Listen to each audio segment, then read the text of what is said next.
Bismillahirrahmanirrahim. Assalamu alaikum to all students. I hope you all are fine. बेटा आज मैं एक बड़े इंपॉर्टेंट टॉपिक पे बात करना चाहता हूँ। आप लोगों ने भी ऑब्जर्व किया होगा कि मोस्टली स्टूडेंट्स मैट्रिक में तो बहुत अच्छे मार्क्स हासिल करते हैं, जैसे 1050, 1040, 95% मार्क्स ले लिए। बट यही स्टूडेंट्स जो ब्रिलियंट स्टूडेंट्स हैं बेसिकली, ये जब आगे इंटरमीडिएट में जाते हैं तो बमुश्किल ही ये 820, 830 मार्क्स या कुछ स्टूडेंट्स 900 मार्क्स लेते हैं। बेटा ये 900 या इवन 920 मार्क्स लेके वो किसी अच्छे या किसी भी मेडिकल कॉलेज में या इंजीनियरिंग यूनिवर्सिटी में एडमिशन नहीं हासिल कर पाते, तो फिर अल्टीमेटली उनको सिंपल बीएससी करनी पड़ जाती है या कुछ स्टूडेंट्स बीए की तरफ शिफ्ट कर जाते हैं।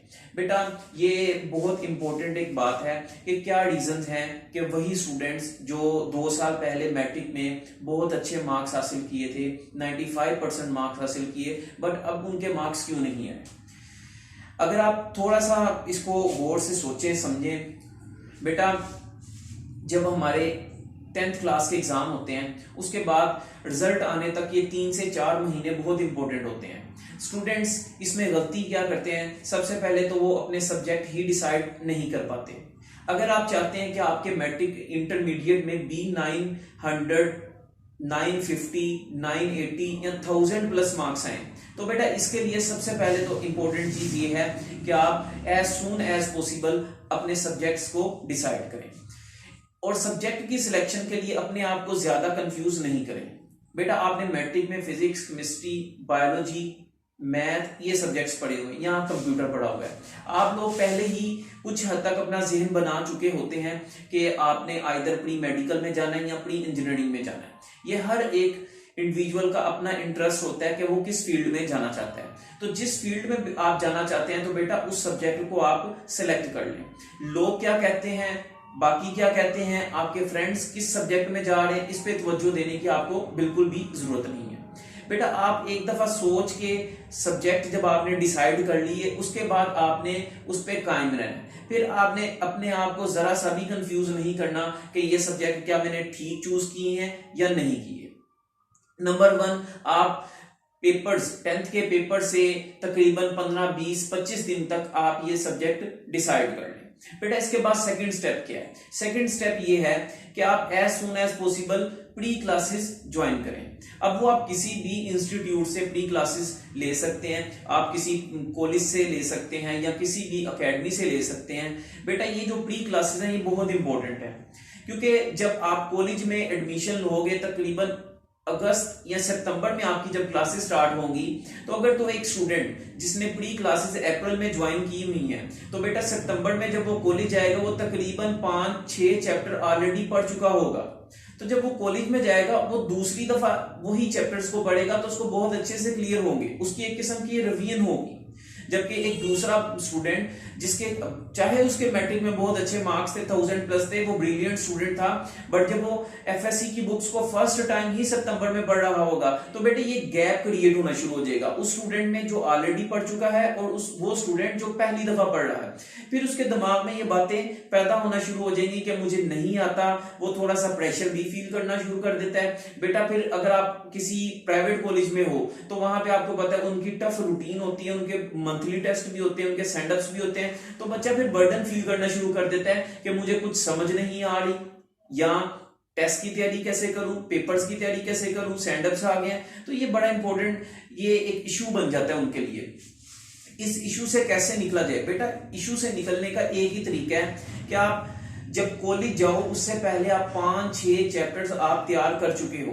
बेटा ये जो समर ये जो टाइम होता है ये टाइम इसलिए भी अहम है क्योंकि इस टाइम में आप मेंटली फ्री हो, आपको किसी किस्म की कोई टेंशन नहीं है, स्टडी का बर्डन नहीं है, आप खुद अपने इंटरेस्ट से स्टडी करोगे। और बेटा याद रखिएगा मार्क्स वही हासिल कर सकता है जो अपने इंटरेस्ट से पढ़ता है। किसी को फोर्स करके आप जरूर उसको पास करवा सकते हो, पासिंग मार्क्स आ जाएंगे, लेकिन बेटा वो टॉप पे नहीं जा सकता। टॉप पे वही स्टूडेंट्स आते हैं जिनमें इंटरेस्ट हो। तो बेटा इंटरेस्ट जब आप में होगा आप खुद ही से स्टडी करोगे और सितंबर में कॉलेज जाने तक आप 5-6 चैप्टर तैयार कर चुके होंगे। बेटा फिर आप चाहे मंथली टेस्ट आए, चाहे आपके स्टैंडअप्स आए, आप वो प्रेशर फील नहीं करोगे। आप आसानी से वो पेपर जो है वो अटेम्प्ट करोगे और अच्छे मार्क्स लोगे। फिर इसमें एक और चीज आती है बेटा, वो स्टूडेंट्स जो प्री क्लासेस नहीं ज्वाइन करते। एक तो ये इशू आ गया कि वो उनके ना तो मंथली टेस्ट बेहतर होंगे, ना उनके स्टैंडअप्स होंगे।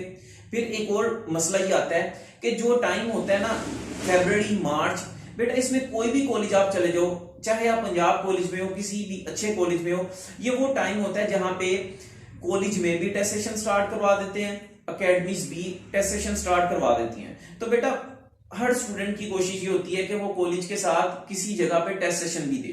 तो फिर वो डबल माइंडेड हो जाता है कि आइदर मैं टेस्ट की तैयारी करूं या जो बुक के लास्ट वाले चैप्टर्स उस टाइम पे कॉलेज में चल रहे हैं वो तैयार करूं। बेटा अगर आप कॉलेज के लास्ट चैप्टर्स वो नहीं तैयार करोगे वो भी इशू है, और अगर आप टेस्ट सेशन के टेस्ट नहीं दोगे वो भी इशू है। तो अगेन आपके लिए प्रॉब्लम बन गई। इस प्रॉब्लम से कैसे निकला जाएगा? बेटा इससे भी निकलने का एक तरीका है, वो क्या है कि आप जब प्री क्लासेस ज्वाइन करते हो तो उसको सितंबर में रोकना नहीं है। आपने पूरी बुक अच्छे तरीके से दिसंबर तक कंप्लीट होगा सेशन, तो आप दिसंबर तक एक दफा कंप्लीट बुक स्टडी करें। जब आप एक दफा कंप्लीट बुक स्टडी करेंगे तो बेटा उसके बाद आपको चाहे रिवीजन नहीं भी करें, अगर आप किसी अच्छे कॉलेज में हैं तो आप अगर रिवीजन ना भी करें, आप जस्ट बेटा टेस्ट सेशन दें।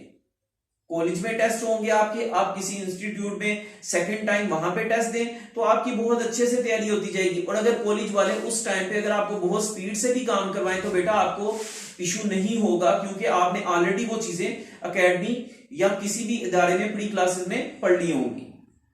बेटा अगर आप इस तरीके से फर्स्ट ईयर करें तो मैं आपको गारंटी से कहता हूं, यकीन से कहता हूं कि बेटा आप 475 प्री इंजीनियरिंग और 460 प्लस मार्क्स प्री मेडिकल में आसानी से हासिल कर सकते हो। तो उम्मीद तो यही है कि आप इन बातों को फॉलो करेंगे और प्री क्लासेस को इंपॉर्टेंस देंगे। बेटा अगर आप इन डेज में प्री क्लासेस को इंपॉर्टेंस नहीं देंगे तो बेटा ये उम्मीद जहन से निकाल दें कि आप अच्छे मार्क्स एफएससी में हासिल कर सकते हैं। एफएससी में आप अगर किसी अपने सीनियर से बात करें जिसके अच्छे मार्क्स हैं, फिर उससे भी बात करें जिसके अच्छे मार्क्स नहीं आए, तो एक क्लियर डिफरेंस आपको पता चल जाएगा कि जिसके अच्छे मार्क्स है उसने क्लासेस अर्ली स्टार्ट की थी, सेशन अर्ली स्टार्ट किया था, और जो अच्छे मार्क्स नहीं हासिल कर सका, चाहे मैट्रिक में जितना भी ब्रिलियंट जितने भी अच्छे मार्क्स है लेकिन उसके अच्छे मार्क्स नहीं है, उसकी रीजन क्या है कि उसने क्लासेस नहीं स्टार्ट की, वो रिजल्ट का वेट करता रहा, या अगर वो क्लासेस स्टार्ट भी की थी तो उनसे सीरियस नहीं था, वो जस्ट बुक खोल के बैठना या इंजॉय करने वाला हिसाब, वो बेटा आपको नाकामी की तरफ ले जाएगा। तो आपको ये चाहिए कि अपना एक टाइम टेबल, एक स्केड्यूल बनाएं जिसमें आप डेली हर बुक को बेटा तकरीबन आधा घंटा या 45 मिनट जरूर दें। ये इतना ज्यादा टाइम नहीं है, आप इससे ज्यादा टाइम मैट्रिक में दे चुके हैं हर बुक को। इंटरमीडिएट में एफएससी में बेटा 6 सब्जेक्ट हैं, अगर हर सब्जेक्ट को आप 40-45 मिनट भी दो तो तकरीबन ये 4.5-5 घंटे बनते हैं। तो ये कोई इतना ज्यादा टाइम नहीं है, लेकिन अगर यही टाइम आप अगस्त सितंबर के बाद इतना ही टाइम दोगे तो उसका इतना फायदा नहीं होगा। असल फायदा जो है वो इन डेज में, इन मंथ में है। अगर इन मंथ में आप 4-5 घंटे दोगे तो आपको आगे मेंटली बहुत ज्यादा सुकून होगा। ठीक है, तो इंशाल्लाह ताला मैं उम्मीद करता हूं कि आप इस बात को समझेंगे और अपने फ्यूचर को सिक्योर करने के लिए बेटा अर्ली जो है वो एफएससी, आईसीएस या प्री फर्स्ट ईयर कोई भी है, आईकॉम, बेटा उसकी क्लासेस जो है वो ज्वाइन करेंगे। ठीक है, आपको किसी भी किस्म का बेटा कोई क्वेश्चन हो, इशू हो, आप कांटेक्ट कर सकते हैं, मैसेज कर सकते हैं। इंशाल्लाह ताला आपकी जो भी प्रॉब्लम होगी उसको मैं सोल्व करने की, आपको अच्छा गाइड करने की कोशिश करूंगा ताकि आपकी प्रॉब्लम जो है वो सोल्व हो सके। थैंक यू जी, अल्लाह हाफिज।